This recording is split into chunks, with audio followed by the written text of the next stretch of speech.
시청자 비평 플러스에서 YTN을 들여다봅니다. 홍콩의 고층 아파트 단지에서 대형 화재 참사가 일어났습니다. 방염 기준에 미달하는 자재, 미흡한 불씨 관리 등 여러 문제점이 화재 원인으로 지목되고 있는데요. 관련 소식 전한 YTN의 보도를 오늘 뉴스 리뷰와이에서 짚어봅니다. 화면 너머의 목소리까지 듣고 답해드립니다. 시청자 톡톡Y로 도착한 의견들 함께 들어보시죠.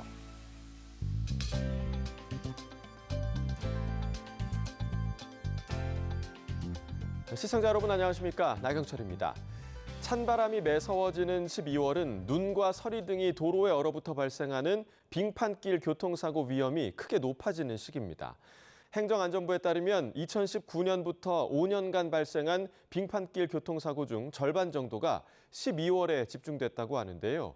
눈이나 비가 내린 후에는 도로 표면에 얇은 얼음막이 형성되기 쉬운 만큼 겨울철 운전 시에는 가급적 속도를 줄이고 앞차와의 안전거리를 충분히 확보하는 등 주행 수칙을 꼭 지켜주시길 바랍니다.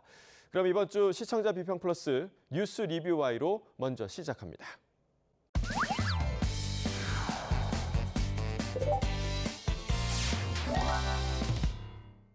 네, 오늘 뉴스 리뷰와의 시간 YTN이 전한 홍콩 아파트 화재 보도를 살펴보겠습니다.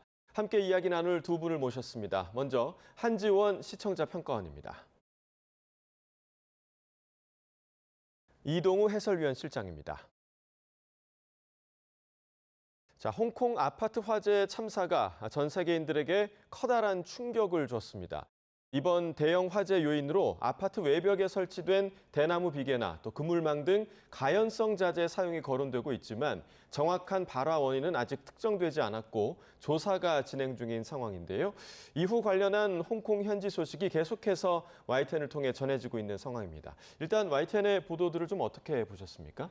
네, 말씀해 주신 것처럼 홍콩 북부 타이포 지역에 위치한 아파트 단지에서 현지 시각 지난 11월 26일 오후 2시 50분쯤 대형 화재가 발생했습니다. 불은 7개 동에 걸쳐서 무려 43시간 동안 퍼져 오늘 녹화를 기준으로 지금까지 확인된 사망자는 159명으로 집계됐는데요. 이번 참사는 1948년 창고 화재 이후 77년 만에 가장 큰 인명피해를 가져온 것으로 기록됩니다. 시간 순으로 보도 내용을 살펴보면 YTN에서는 피해 규모와 추정되는 원인을 포함한 피해 상황을 신속하게 초기 보도해 정보의 공백을 줄였습니다. 불은 어제 오후 2시 50분쯤 홍콩 북부 타이포 구역에 있는 고층 아파트 단지에서 발생했습니다. 어제 밤까지만 해도 사망자가 10여 명 수준으로 집계됐는데 인명피해 규모가 급격하게 커졌습니다. 지금까지 적어도 44명이 숨진 것으로 파악됐습니다. 오늘 새벽까지만 해도 사망자가 36명이었는데 치료를 받던 중상자 가운데 숨진 주민들이 더 나왔습니다. 아파트 주민들은 아파트 보수 공사에 나선 작업자들이 담배를 피우는 모습을 자주 봤다고 말하고 있지만 이번 화재의 직접적인 원인인지는 아직 알 수 없습니다. 그런데 왜 이렇게 화재 피해가 컸던 겁니까? 네, 무엇보다 보수 작업을 위해 설치된 대나무 비계와 이 나일론 보호망이 원인으로 지목되고 있습니다. 쉽게 불이 붙는 소재들인데다 사건 발생 직후 초기 사망자, 실종자, 진화 진행 상황 등 시청자들에게 무슨 일이 벌어지고 있는지 실시간으로 알렸는데요. 국제 재난이라는 사건의 중대성을 띠는 만큼 빠르게 피해 현황을 지속적으로 적시해 업데이트했습니다. 특히 대나무 비계와 스티로폼, 부실한 공사용 안전망, 경보기의 미작동이 화재를 키운 원인이었음을 지목해 시청자들의 이해를 도왔습니다. 이러한 해외 재난 보도의 특성상 실종자 규모 추정 방식에 있어 초기에는 일부 외신이나 홍콩 당국의 공식 발표를 인용하게 되는데요. YTN은 정보의 출처를 명확히 밝힘으로써 보도의 신뢰성을 높였습니다.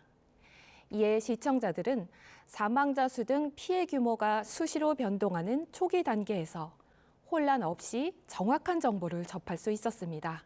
이처럼 국제 재난 보도는 사상자 수와 같은 재난 규모와 원인에 대한 추정 등 종합적으로 신경 써야 할 부분이 많은 어려운 보도인 것 같습니다.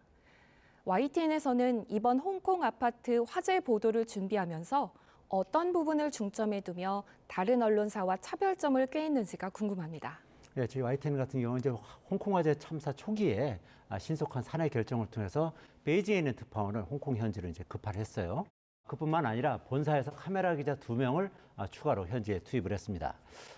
이를 통해서 외신으로 전해지는 현장이 아닌 YTN 기자들이 직접 발로 뛰고 또 카메라에 담은 영상을 시시각각 국내 시청자들에게 생생하게 전했습니다. 특별히 보도에 주안점을 둔 부분은 이제 다음과 같은데요. 첫 번째는 생생한 현장, 생생한 현지 목소리에 중점을 뒀습니다. 참사 현장은 물론이고요. 주변 분위기까지 생생하게 카메라에 담았습니다. 또 현지 정부나 소방당국, 경찰당국, 그리고 화재 참사를 걱정스럽게 바라보는 시민들의 목소리도 가감없이 전달을 했습니다. 사건의 중대성과 규모에 비해서 현지 파견 취재 인력이 부족한 상황이었던 만큼 취재 기자는 물론이고요. 카메라 기자까지도 직접 마이크를 잡고 보도에 참여하는 등 최선의 노력을 기울였습니다. 두 번째는 사실 검증과 신속성 사이의 균형을 잡는 데 힘을 썼는데요. 분초를 다투는 속보 경쟁에서 자칫 오보 위험이 크다는 점을 잘 인식하고 있는 만큼 검증되지 않은 정보는 신중하게 다뤄야 한다, 이런 기조를 유지했습니다. 통상 대형 사건 사고의 경우에는 확인되지 않은 자극적인 제목의 보도가 이제 확산되기 쉬운데요. 하지만 YTN은 확인된 내용만을 보도하고 확인이 필요한 부분에 대해서는 취재를 이어가는 방식으로 보도의 신뢰성을 지키는 데 주력했습니다. 세 번째는 구조적이고 제도적인 맥락 제공과 계속되는 후속 보도에도 중점을 두도록 할 예정인데요. 화재 진압이 마무리되고 피해 규모가 드러난 만큼 앞으로는 왜 이러한 일이 발생했는지, 또 사전에는 막을 수 없었는지 등 제도적인 부분에 관심을 기울일 예정입니다. 우리나라와 비교해서 안전 규정과 법적, 제도적 차이를 짚어주고요. 책임 규명과 제도 개선 논의 등 후속 과정도 꼼꼼하고 꾸준하게 추적 보도할 계획입니다. 예. 자, 해외에서 발생한 사고인 만큼 국내와는 달리 물리적으로 정보 접근이 쉽지 않은 취재 환경이었죠. 그럼에도 홍콩에 거주하는 한인 회장과 전화 연결을 하고 또 특파원도 바로 파견해서 현지 상황을 초기부터 생생하게 사실적으로 전달하기 위해서 노력을 했습니다. 자, 일단 관련 보도 좀 어떻게 보셨습니까? 네, 맞습니다. 앞서 말한 것처럼 해외에서 대규모 재난이 발생하면 정부의 발표나 외신에 의존할 수밖에 없는 구조적 한계가 있는데요. 그럼에도 불구하고 YTN은 보도 전문 채널의 강점을 살려서 차별화된 보도를 다각도로 진행했습니다. 그중 하나로 화재 현장에 있던 현지 한인 회장과의 전화 인터뷰를 통해 주민들의 대피 현황이나 한인 피해 현황을 구체적으로 알아볼 수 있었습니다. 타경균 한인 회장은 자신이 홍콩에 30년 넘게 살면서 겪은 최악의 참사라며 안타까운 마음을 전했는데요. 아직까지 붉은 불들이 좀 보이고요. 예. 검은 연기가 계속 나와가지고 완전히 분소된 진압이 되는 상태는 아닙니다. 홍콩을 제가 온 건 1995년 왔는데 31년쯤 살고 있는데 예. 96년도에 한번 구정 쪽에서 나가지고 파수대가 나가서 41명인가 사망한 사건이 있습니다. 그 외에는 사실 이런 대형 사고가 없습니다. 지금 현재 홍콩에는 한인들이 한 2만 명이 살고 있는데 현재까지는 한인 피해는 없는 걸로 보고되고 있습니다. 하지만 꾸준히 계속 지금 보고를 받고 있는 중이고요. 상황을 보고 있고. 이에 홍콩 당국도 화재 경보를 가장 높은 단계인 5단계로 격상했다고 말하며 사건의 심각성을 짚어줬습니다. YTN은 사전에 준비한 자료 화면과 함께 인터뷰 질문을 이어가며 시청자들이 사건의 맥락을 파악할 수 있게 했습니다. 이어 YTN은 직접 특파원을 연결해 화재 현장 상황을 생생하게 전달했습니다. 네, 홍콩입니다. 네, 이제 화재 발생 사흘째로 접어들었는데 현장 상황 좀 어떻습니까? 네, 제 뒤로 시커멓게 그을린 32층짜리 아파트 보이십니까? 날이 밝아오면서 참혹했던 화재 현장이 햇빛 아래 고스란히 모습을 드러내고 있습니다. 철야 잔불진에 나섰던 소방대원들도 지금은 장비를 접고 구조 수색 작전으로 전환하는 모습입니다. 하늘에 드론을 띄우고 망치나 도끼 등을 든 채 참사 현장으로 들어가고 있습니다. 특파원은 참혹했던 화재 현장의 모습을 보여주며 보도의 현장감을 더했습니다. 또한 불길이 잦아들음에 따라서 소방대원들이 구조 및 수색 작업을 벌이고 화를 면한 주민 900여 명은 임시 대피소로 옮겨졌다고 전하며 현장 소식을 일목요연하게 브리핑했습니다. 이어서 현지에 파견된 기자를 통해 이재민의 막막한 현실을 확인할 수 있었는데요. 직접 생존 주민들을 위해 마련된 임시 대피소를 방문해 현장 상황을 사실적으로 다뤘습니다. 화재 현장에서 약 500m쯤 떨어진 곳에 중학교 한 곳이 있는데요. 생존자 900명쯤 되는 사람들의 임시 대피소로 꾸려졌습니다. 홍콩 아파트 화재 현장에서 약 500m쯤 떨어진 중학교. 행여 구조 소식이 들릴까 주변을 떠나지 못하는 실종자 가족들은 불안감에 오열하고 맙니다. 근처 광장엔 언뜻 벼룩시장처럼 보이는 장터가 생겼습니다. 홍콩 시민들이 자발적으로 가져온 옷가지며 생필품들을 무료로 나눠주는 곳입니다. 재난 이후 직면한 임시 거주지 문제를 조명하며 시청자들로부터 사회적인 관심을 유도했습니다. 특히 무료 배급소가 정부의 힘을 빌리지 않은 자발적인 참여로 조달되고 조직된 점을 전하며 공동체의 연대 메시지를 담고 치유와 위로를 전달하고자 했습니다. 네, 이처럼 홍콩 현장 상황이 생생하게 전달이 될 수 있었던 것은 취재진들이 직접 사고 현장을 찾았기 때문인데요. 이렇게 현장을 발로 뛰는 보도와 더불어서 전문가와의 인터뷰 또한 다른 방식으로 보도의 깊이를 더하는 중요한 역할을 합니다. 자, 이번 사고와 관련해서 홍콩의 특징을 전문적인 시각으로 분석한 내용, YTN 보도에서 좀 충분히 다뤄졌습니까? 네, 전문가의 인터뷰를 담은 보도는 많았는데요. 그중 홍콩 아파트 화재 원인과 관련해 대나무 비계 논란과 책임 공방에 대해 단순한 비계 탓이 아니라는 전문가의 시각을 제시하기도 했습니다. 하지만 일각에선 대나무가 근본 원인이 아니라는 반박이 나옵니다. 呢個係事實嚟嘅，呢個都係事實嚟嘅。但係咧，即係如果你話喺地盤施工嚟講咧，就算係竹棚嚟講，你有啲煙頭跌落去啊，或者你揾打火機去燒佢啊，其實金屬棚竹棚。So it's kind of from initial fire to facade widespread fire, then to multiple like spots of the residential unit fire. So that is how the fire become so devastating. YTN에서는 건설업자 총연합회 회장, 홍콩 폴리테크닉대 조교수 말을 인용하며 이번 참사의 원인은 공사업체가 비용을 절감하기 위해 기준 미달의 안전망과 인화성이 강한 스티로폼을 사용했기 때문이라고 강조했습니다. 이어 각종 외신 및 홍콩 매체를 인용한 YTN 보도에서는 관계 전문가의 목소리를 전하며 이번 참사의 근본적인 원인이 대나무가 아니라 당국이 민생에 대한 안전관리 감독을 소홀히 해서 발생한 인재임을 부각했습니다.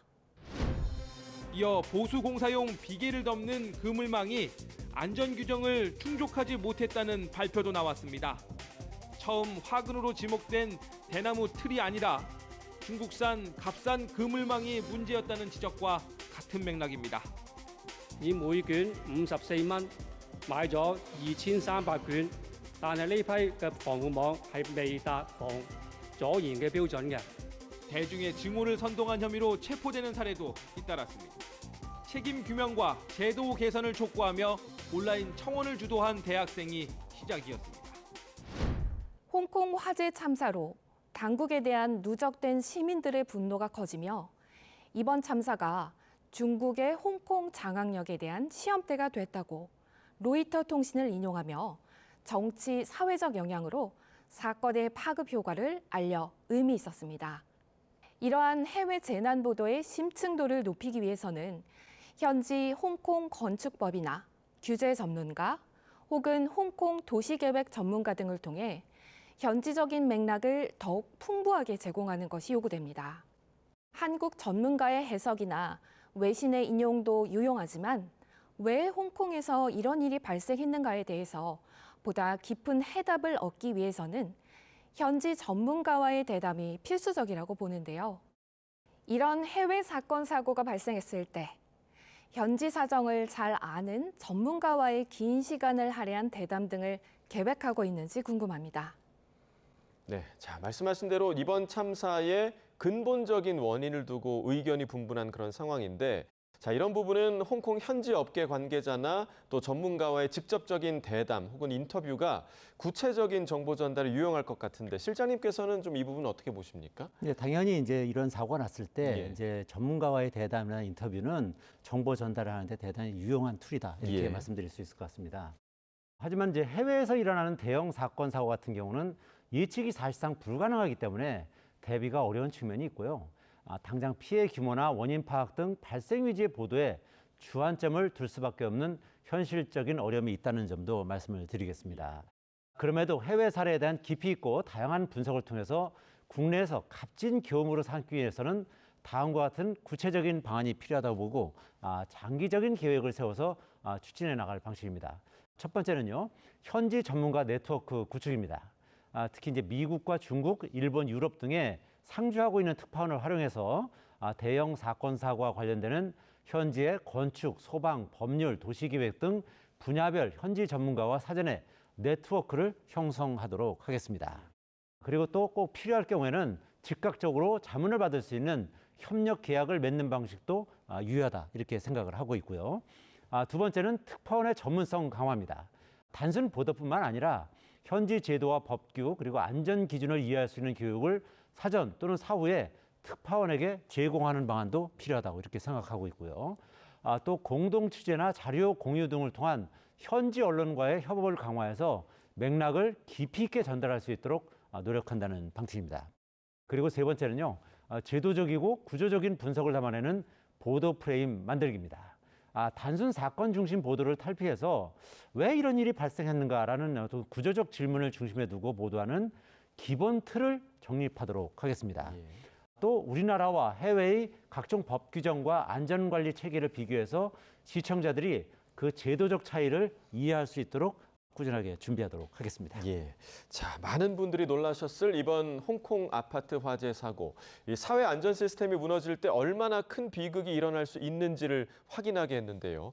특히 아파트형 주거 문화가 보편적인 우리 사회에도 큰 시사점을 던졌습니다. 이번 참사의 진상규명과 후속 조치 과정은 물론이고 우리의 건설 환경과 재난 대응 체계도 점검하고 또 돌아보는 계기가 될 수 있도록 책임 있는 감시와 보도를 이어가겠습니다.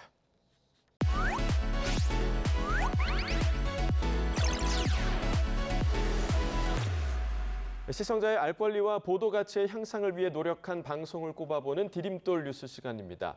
자, 평가원님, 이번 주에 주목할 만한 보도, 어떤 보도가 있었습니까? 네, 이번 주 디딤돌 뉴스로 고층 건축물 화재 사고에 대한 불안을 해소하고 안심할 수 있도록 돕는 YTN 대담을 꼽았는데요.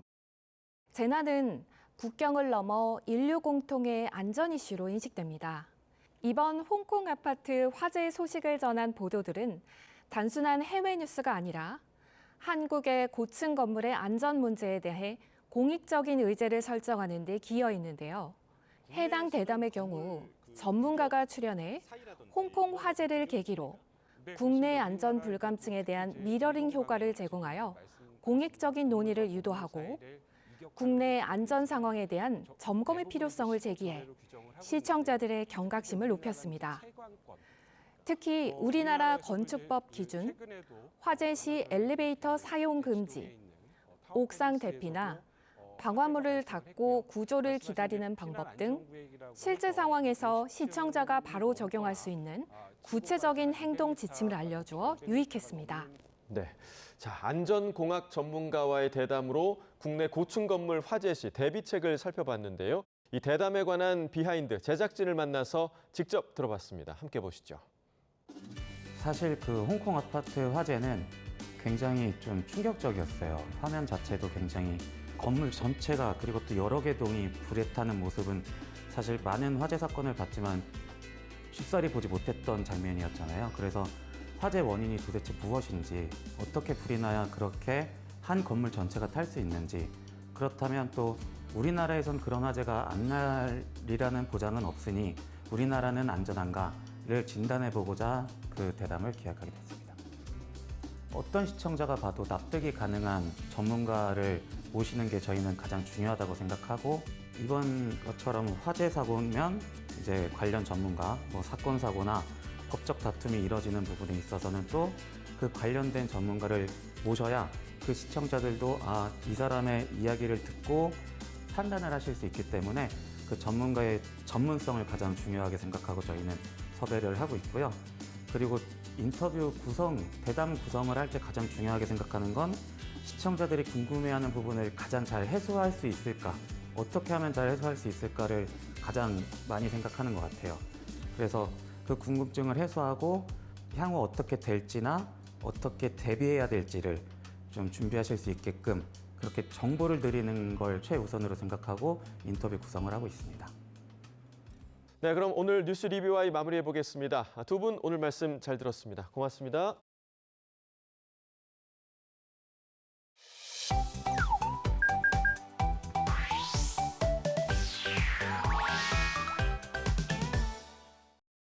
YTN을 향한 시청자 의견이라면 모두 귀 기울여 듣고 답하는 시청자 톡톡 Y 시간입니다. 오늘 주목한 시청자 의견을 AI 앵커 Y고가 소개해드립니다. 지금 바로 만나보시죠. 안녕하세요. AI 앵커 Y고입니다. 오늘의 첫 번째 주제는 포항제철소 사고에 대한 시청자 의견을 들어봤습니다. 자세한 내용 보도 먼저 확인해 보겠습니다.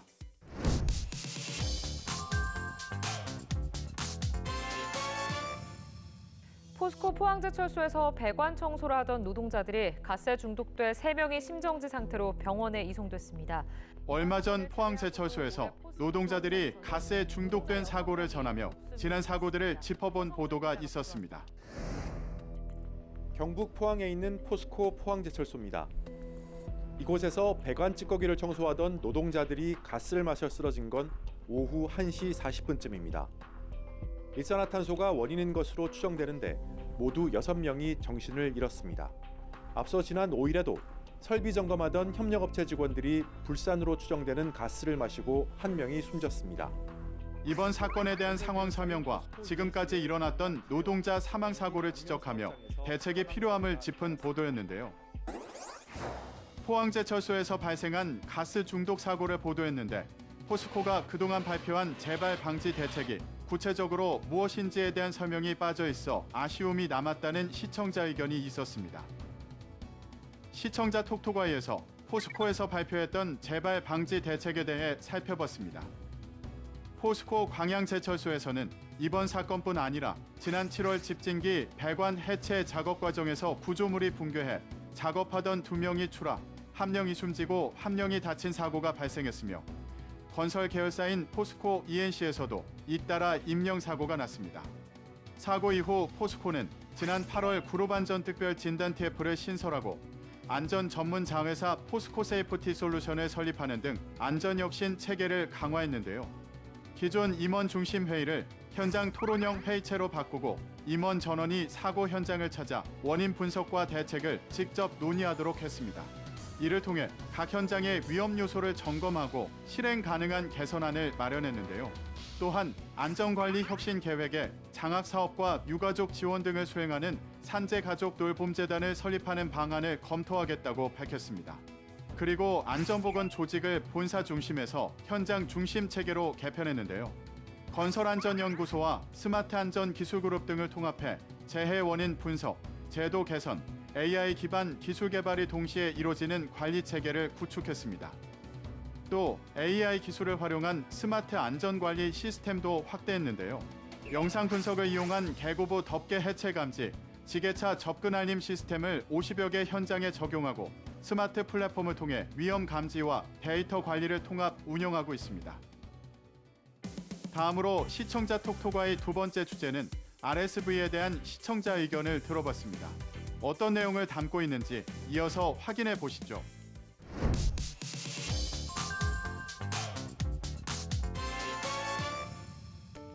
해마다 날씨가 추워지면 기승을 부리는 호흡기 질환인 호흡기 세포융합 바이러스 감염증, 일명 RSV 환자도 최근 빠르게 늘고 있습니다.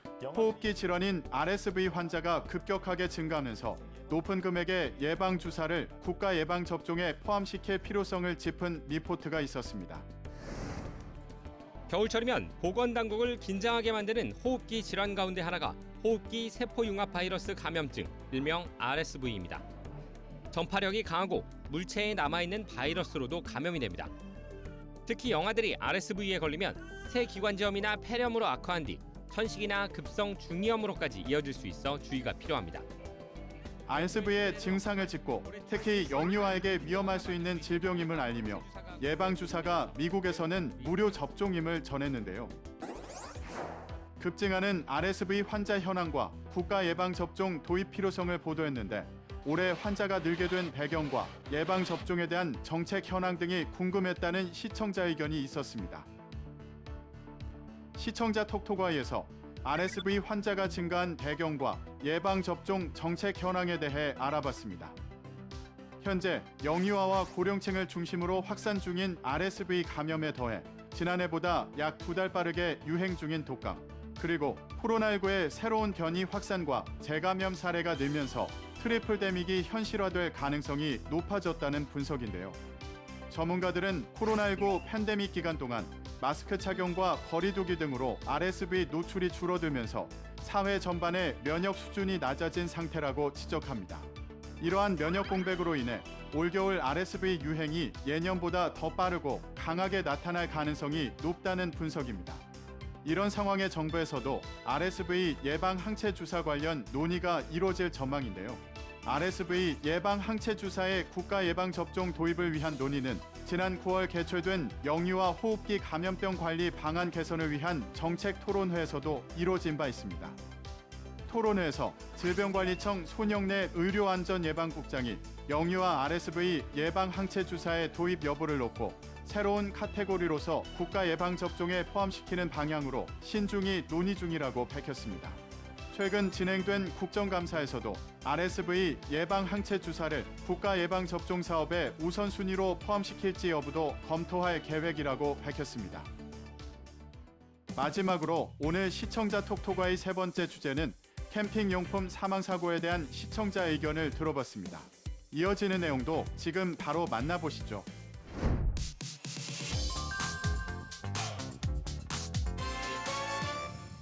겨울철 캠핑 즐기는 분들 많으실 텐데요. 주의하셔야겠습니다. 겨울철 캠핑장에서 난방기구를 사용하다 사망한 사고를 전하며 일산화탄소 중독의 위험성을 알린 보도가 있었습니다. 일산화탄소는 색도 냄새도 없어 침묵의 살인자로 불립니다. 몸에 들어오면 산소 운반을 막는 피 속 헤모글로빈과 결합해 산소 공급을 방해합니다. 한국가스안전공사 실험에선 밀폐된 텐트에서 휴대용 가스 난방기를 켜자 15분 만에 일산화탄소 농도가 1600ppm까지 치솟았습니다. 색도 냄새도 없는 일산화탄소가 중독됐을 경우 얼마나 위험한지 구체적으로 알리고 겨울철 캠핑 시 주의할 점을 짚은 보도였는데요. 겨울철 차박과 캠핑이 늘면서 일산화탄소 중독 사망 사고가 잇따르는 상황을 경고한 보도였는데 관련해 캠핑 난방기구에 안전 규정이 있는지 궁금하다는 시청자 의견이 있었습니다. 자세한 내용을 보충하기 위해 시청자 톡톡아에서 캠핑 난방기구의 안전 규정을 정리해봤습니다. 겨울철 난방용으로 각광받는 무시동 히터와 에탄올 화로는 올바르게 사용하지 않을 경우 치명적인 사고로 이어질 수 있어 조심해야 하는데요. 이에 산업통상자원부 국가기술표준호는 두 제품에 대한 안전기준을 마련하고 관리체계를 강화하기로 했습니다. 무시동 히터 안전기준 제정안에는 열교환기 누설 및 물통로의 내압 등을 규제하는 내용이 담겼는데요. 연소 시 발생하는 일산화탄소 농도 허용 기준은 0.1%, 온풍 온도는 150도 이하, 매연 농도는 4 이하로 각각 제한했습니다. 이는 유엔 유럽경제위원회의 무시동 히터 안전 규정을 준용한 것인데요. 전원 공급 안전장치와 과열 방지 안전장치에 대한 기준과 함께 다양한 환경 변화에 따라 부품의 변형이 없고 작동에 이상이 없어야 한다는 기준 등도 함께 마련됐습니다. 에탄올 화로 역시 감성 캠페인 아이템으로 큰 인기를 끌고 있는데요. 에탄올을 연료로 사용하기 때문에 사용 중 연료를 보충할 경우 화재 위험이 크고 제품이 넘어졌을 때 연료가 유출되면서 불길이 확산될 가능성이 높습니다. 이러한 사고를 예방하기 위해 국가기술표준원은 에탄올 화로의 쓰러짐 방지 설계와 사용 중 연료 보충 방지 구조 등을 포함한 안전 기준을 올해 안에 제정할 예정인데요. 시행은 1년의 유예 기간을 거쳐 2026년 내로 이뤄질 계획이라고 합니다. YTN 방송의 부족한 부분을 채우는 시청자 톡톡아이 시간. 다음 주도 다양한 시청자 의견과 함께 돌아오겠습니다.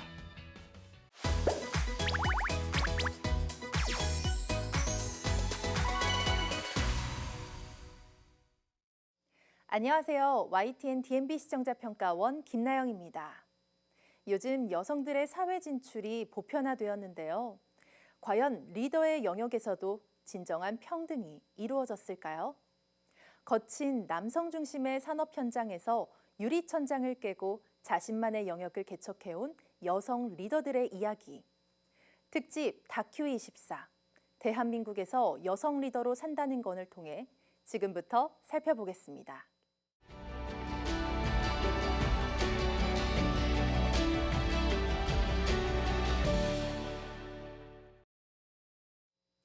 프로그램의 문을 연 것은 서울 청계천과 경기도 용인의 개발 현장이었습니다. 안전모를 쓰고 민원을 꼼꼼히 점검하는 김동신 회장의 모습은 초반부터 시청자의 시선을 사로잡기에 충분했습니다. 또한 보통 여성 리더 하면 떠오르는 정적인 이미지를 탈피해 땅을 매입하고 4만 명 근로자의 주거를 고민하는 등 거친 남성 중심 업계에서 여성이 주도권을 쥐고 있는 모습은 시각적으로도 강렬했는데요. 이는 100마디 설명보다 훨씬 효과적인 도입부였습니다. 이어 북촌 한옥호텔을 경영하는 전은영 대표는 섬세한 감각으로 K컬처와 공간을 연결했지만 그 과정은 결코 순탄치 않았습니다. 방송은 화려한 성과 뒤의 그림자를 솔직하게 드러내는데요. 남성 위주의 건설 현장에서 겪은 편견, 그리고 사업가조차 피할 수 없었던 성희롱과 차별로 인해 자존감이 무너지는 느낌을 받았다는 고백은 충격적이면서도 현실적으로 다가왔습니다. 성공담 속에 이토록 아픈 현실을 가감없이 담아낸 점이 시청자들에게 막연한 동경보다는 나도 겪을 수 있는 일이라는 깊은 공감을 불러일으키기에 충분했습니다. 프로그램은 중반부로 넘어가며 여성 리더십의 차별점에 주목합니다. 청년재단을 이끄는 리더가 직원 가족의 장례식장에 동행해 슬픔을 나누는 장면이 인상 깊었는데요. 방송은 이를 인공지능도 할 수 없는 소프트 스킬이자 소통하는 리더십으로 정의했습니다. 물론 따뜻한 공감 능력은 훌륭한 자질입니다. 하지만 여성 리더의 강점을 지나치게 따뜻함이나 돌봄으로만 연출하는 것은 자칫 여성 리더는 곧 엄마 같은 리더라는 또 다른 프레임을 씌울 우려가 있습니다. 감성적 측면 외에 이들이 가진 전략적 판단력이나 냉철함도 균형 있게 다루었으면 어땠을까 하는 아쉬움이 남았습니다. 마지막으로 극지연구소 이유경 박사의 이야기를 통해 가장 본질적인 문제인 일과 과정의 양립을 다뤘습니다. 쇠빙선을 타는 진취적인 과학자조차 박사 후 연구원 시절 임신 사실을 알고 과학자의 길을 멈춰야 할 수도 있겠다라고 생각한 인터뷰는 이 프로그램의 하이라이트이자 가장 아픈 대목이었습니다. 딸들에게 늘 미안한 엄마라는 자책, 그리고 경력 단절에 대한 두려움은 개인의 문제가 아닌 사회적 과제임을 분명히 보여주었습니다.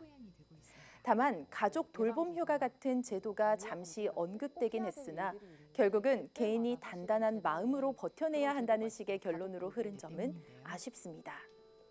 구조적인 해결책에 대한 심층적인 접근이 더 있었다면 내용이 훨씬 풍부해졌을 것 같습니다. 리더라는 말 앞에 여성이라는 수식어가 필요 없는 사회를 꿈꾼다. 프로그램은 현장의 치열함과 현실의 고충을 순차적으로 잘 엮어냈습니다. 특집 다큐24. 대한민국에서 여성 리더로 산다는 건 이 방송을 통해 우리 사회가 남아있는 보이지 않는 차별의 벽을 허무는 작은 계기가 되기를 바랍니다.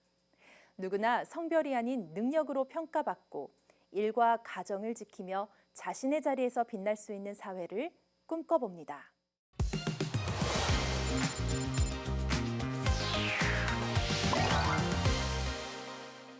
YTN의 보도를 되짚어보는 데 있어 시청자 여러분의 목소리는 중요한 기준이 됩니다. 방송에 대한 여러 의견들 SNS와 홈페이지를 통해 남겨주시고요. 시청자 비평 플러스는 다음 주 보다 깊이 있는 시선으로 찾아뵙겠습니다. 시청해주신 여러분 고맙습니다.